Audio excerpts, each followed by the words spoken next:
जय महाराष्ट्र. एकदाच्या कशाबशा का होईना रडत कडत स्थानिक स्वराज्य संस्थांच्या निवडणुका जाहीर झाल्या, प्रचार झाले आणि उद्या निकाल लागणार.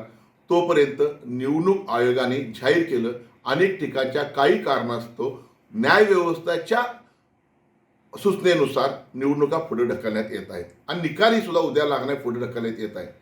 अनेक ठिकाणी निवडणूक निकाली तयारी सुद्धा झाली होती.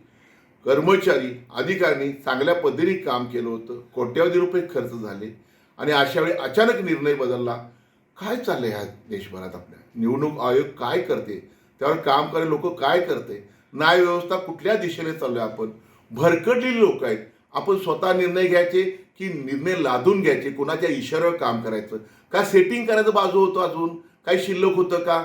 अशा अनेक शंका आता अशा वेळी येत आहेत आणि त्यामुळे जगभरात निवडणूक आयोगाची लोकशाही तट्टा सुरू आहे. अशा वेळी एकच नाव आपल्याला आठवतं, म्हणजे TN शेषन साहेब. अशा व्यक्तीची आज देशाला गरज आहे. भविष्यामध्ये अशी बिंडोक, बालिश आणि पोरखेळ करणारी लोक, ह्या आयोगावर काम करणारे लोकांनी आयोग बाजूला करून अशा TN शेषन साहेबांसारख्या दक्ष आणि मजबूत माणूस, एक व्यक्ती ह्या आयोगावर देणं अत्यंत गरजेचं आहे.